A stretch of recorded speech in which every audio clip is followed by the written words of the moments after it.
Karomah, Sunan Derajat diselamatkan Allah dari ganasnya lautan.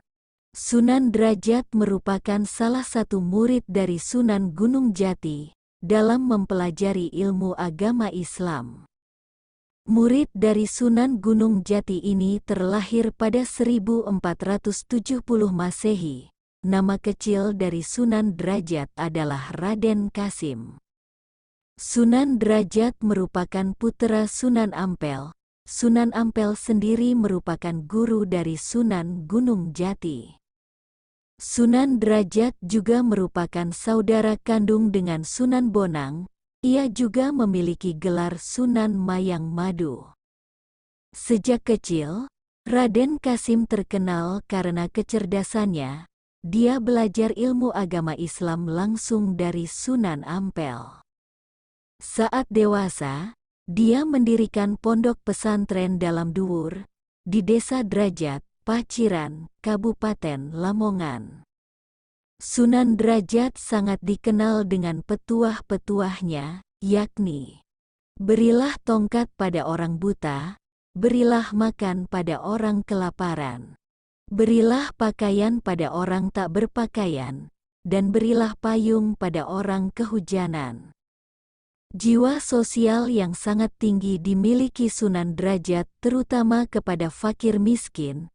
Ia fokus memerangi kemiskinan sambil mengajar agama Islam. Sunan Derajat dibesarkan dengan ilmu-ilmu yang diperoleh dari guru-gurunya yaitu ayahnya sendiri Sunan Ampel, kakaknya Sunan Bonang dan dari Sunan Gunung Jati, Cirebon. Dalam menjalankan dakwah Islam, terselip sebuah kisahnya menarik dan menjadi tutur rakyat hingga sekarang. Kisah itu bermula saat Sunan Derajat menumpang perahu dari Surabaya menuju Gresik untuk berdakwah menyebarkan agama Islam. Di tengah laut, perahu yang ditumpangi Sunan Derajat dihantam badai hingga hancur lebur di antara wilayah Lamongan. Tertulis dalam sejarah, kejadian ini terjadi pada tahun 1485. Ia dari tengah lautan diselamatkan oleh ikan talang hingga ke pantai Jelak, Banjarwati.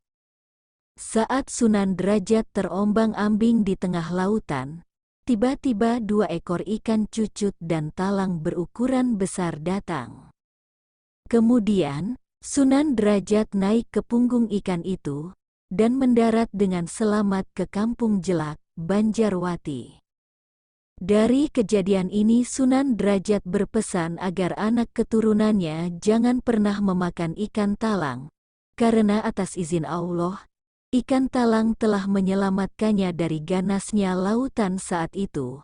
Subhanallah, demi mendakwahkan ajaran agama Islam, Sunan Derajat harus terombang-ambing di tengah lautan dan berjuang antara hidup dan mati. Namun pertolongan Allah selalu ada bagi hambanya yang mau berjuang di jalannya. Pertolongan itu akan segera datang dengan tiba-tiba. Wallahu a'lam bishawab. Semoga bermanfaat. Terima kasih.